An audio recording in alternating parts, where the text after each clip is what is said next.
agora a gente vai para a etapa da pós-colheita, ou a etapa do processamento. Essa etapa é uma das etapas mais importantes em termos de fatores críticos que impactam na qualidade da bebida. Tem várias coisas que a gente pode fazer que podem danificar e acabar com a qualidade daquilo tudo que veio para trás. A gente viu que é tão difícil de conseguir produzir um fruto de qualidade. Depois que é feita a colheita, a gente tem uma primeira etapa, que é uma etapa de limpeza desses frutos que foram colhidos na lavoura. Uma primeira etapa dessa limpeza, que é feita ainda na lavoura, é a abanação. Inclusive, é uma das imagens mais clássicas que a gente tem da lavoura de café, é o produtor com uma peneira cheia de frutos, jogando isso para o alto, para que as folhas e os pauzinhos fiquem separados dos frutos. Além dessa separação através da abanação, quando o café chega no terreiro, ele pode passar por um processo de lavagem desses frutos. Essa lavagem, além de realmente tirar as sujeiras que tem no fruto, ele faz uma separação por densidade através da água, ou seja, os frutos menos densos, passas ou que sofreram algum tipo de dano físico através de pragas, boiam e saem por uma das canaletas da máquina. Os outros frutos maduros e verdes, que são mais densos, acabam afundando e saem por outra etapa.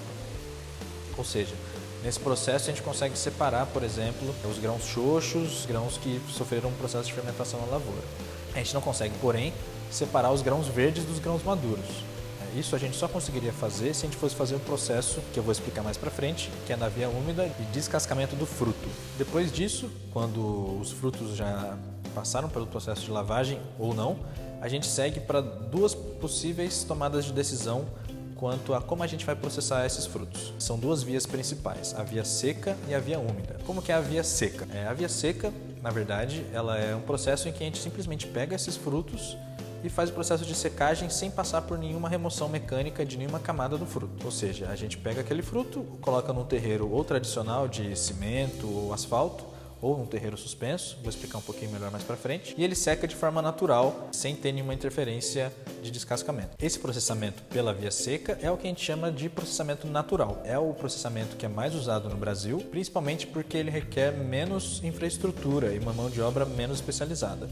Você consegue simplesmente pegar os frutos que vieram da lavoura, colocar no terreiro para secagem e depois disso você já parte para a parte de beneficiamento do grão. Ou seja, as maiores vantagens desse processamento natural são um maior volume que você consegue processar de uma vez, porque você não precisa de maquinário específico para remover nenhuma camada daquele fruto, menor necessidade de mão de obra mais especializada e tudo isso também impacta em ter um custo mais baixo desse processamento. A gente consegue ter essa forma de processamento amplamente utilizada no Brasil porque a época de colheita, na maioria das regiões produtoras, coincide com a época da seca e da estiagem. Então você consegue fazer essa seca com a casca ainda presente no fruto, sem você ter grandes prejuízos para a qualidade do fruto. Uma grande desvantagem que a gente pode ter no processamento natural é justamente uma menor qualidade sensorial dessa bebida oriunda desse processamento. Quando a gente leva o fruto inteiro para seca, a gente tem uma maior chance de ter uma fermentação descontrolada daquele fruto e ter uma secagem desuniforme. Tudo isso faz com que a chance de ter uma qualidade de bebida seja menor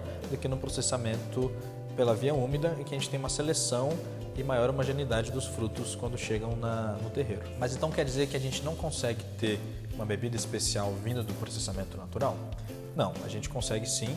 A única coisa é que a gente precisa ter muito mais cuidado e atenção para ter certeza de que não vai ocorrer nenhuma contaminação e que aquela seca vai ser feita de forma homogênea. Esses fatores variam como a temperatura que aquela massa vai chegar, a separação dos grãos, a limpeza. Mais detalhes sobre isso tem no material anexo, inclusive tem uma apostila só sobre processamento que foi desenvolvida para produtores entenderem melhor o que eles podem fazer e essa tomada de decisão. Apesar de ser desenvolvida para produtores, é muito legal também para nós, consumidores e profissionais do café, entendermos cada uma dessas etapas e cada ponto crítico dela. Outro processamento que deriva do natural tradicional é o natural fermentado. Como assim? A gente falou que a fermentação era indesejada no natural, né? Mas acontece que você consegue fazer uma fermentação controlada desse café, usando de sensores, por exemplo, que garantem uma temperatura ideal, ponto de umidade ideal daquele fruto. A gente pode usar essa fermentação ao nosso favor, fazendo um controle de todas essas etapas para tentar conduzir a parte sensorial para um caminho que seja agradável, ou seja, talvez conseguir um resultado na xícara mais frutado ou então com um corpo mais rico. Tudo isso a gente só consegue com muita experimentação, muito teste e muita prova. Ou seja, é bem difícil, os resultados são muito bons quando esse processo é bem feito. Vou passar aqui para vocês agora qual que é a predisposição sensorial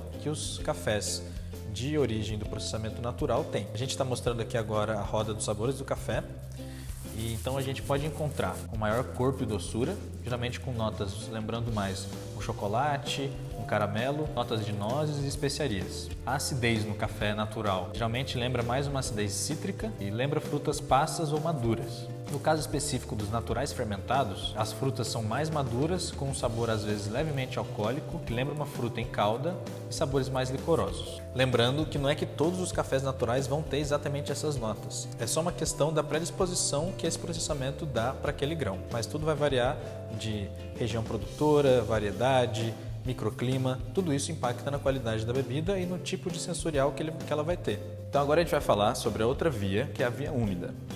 Ela tem esse nome porque através desse processo você pode precisar de até 6.000 litros de água por hora para conseguir fazer esse processamento. Basicamente você usa água para transportar o fruto por vários equipamentos e o primeiro deles, que é o primeiro processamento, a primeira etapa do processo da via úmida é o processo de descascamento do fruto. Como a gente pode lembrar daquela primeira aula que a gente teve sobre a anatomia do fruto, a primeira camada, que é a camada da casca, ela é retirada através de um descascador mecânico.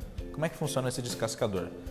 Junto com a água, os frutos entram nesse equipamento, que é pressionado com 2 lâminas, e essa pressão faz com que seja separada a casca das sementes no fruto. Além disso, esse processo, além de tirar essa casca e tirar a polpa mais aderida à casca, ele separa os frutos verdes dos frutos maduros, porque tem uma diferença de resistência da casca desses frutos. Então, nesse processo, depois que o fruto passa por esse maquinário, saem 3 resultados no final. Sai a casca do fruto maduro, sai o grão descascado do fruto e os frutos verdes que não foram descascados. Só esse processo de retirada da casca e da polpa, mantendo a mucilagem, já faz uma redução de 50% no volume da massa do café. Então isso já facilita muito o processo de secagem, porque você precisa de bem menos espaço para secar esse café. Então, seguindo com esse grão para o terreiro, a gente tem um cereja descascado clássico, ainda com a mucilagem, ou seja, o mel do café aderido ao grão. A gente pode ter outras etapas de retirada dessa mucilagem, tanto mecânica quanto através de fermentação. Se a gente faz uma retirada mecânica dessa mucilagem, a gente consegue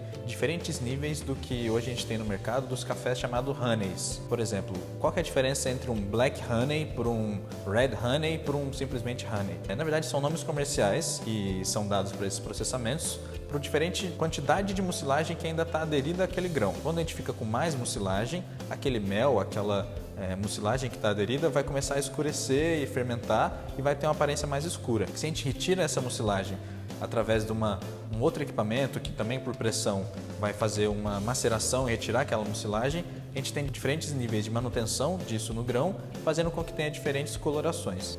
Mas tecnicamente, todos esses níveis de aderência da mucilagem e essas classificações de honey e black honey ainda ficam dentro da grande classificação dos cerejas e descascados. Então, qual que é o perfil sensorial do cereja descascado? Na questão de corpo e doçura, a gente tem um corpo mais amanteigado, uma doçura que pode lembrar baunilha e doce de leite. A acidez dos cafés cereja descascados são mais brilhantes e limpas. É uma acidez cítrica mais limpa, geralmente com notas lembrando mais frutas amarelas. Você consegue perceber com mais facilidade notas florais nesses cafés também. Uma outra possibilidade que a gente tem da via úmida são os cafés lavados, que diferentemente dos cereja descascados, usam a fermentação para retirar essa mucilagem aderida ao grão. Esse processamento foi desenvolvido principalmente para ter uma facilidade de retirada dessa mucilagem. Esse processo então é a hidrólise da mucilagem através de enzimas próprias que já existem na casca do grão.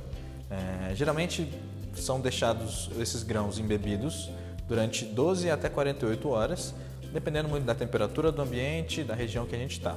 Então, sempre que a gente vê no pacotinho lá escrito que aquele é um café lavado, ou então num café gringo que ele está escrito washed ou fully washed, significa que ele passou por esse processo de retirada da mucilagem através da fermentação. É como se ele tivesse sido lavado mesmo. Agora, quais são as características sensoriais que a gente pode esperar de um café lavado? O perfil sensorial do café lavado geralmente tem corpo mais baixo e doçura alta. É mais fácil a gente encontrar notas de frutas maduras, de mel, e o corpo geralmente ele é mais sedoso e menos intenso do que nos outros processamentos que a gente viu até agora. A acidez desse café lavado geralmente é uma acidez mais brilhante e mais limpa, com notas de frutas maduras e frutas tropicais. A gente também encontra com mais facilidade notas de chás e notas florais bem presentes. Os cafés do processamento lavado são muito apreciados por toda a comunidade de cafés especiais por apresentarem delicadeza de sabores e alta complexidade.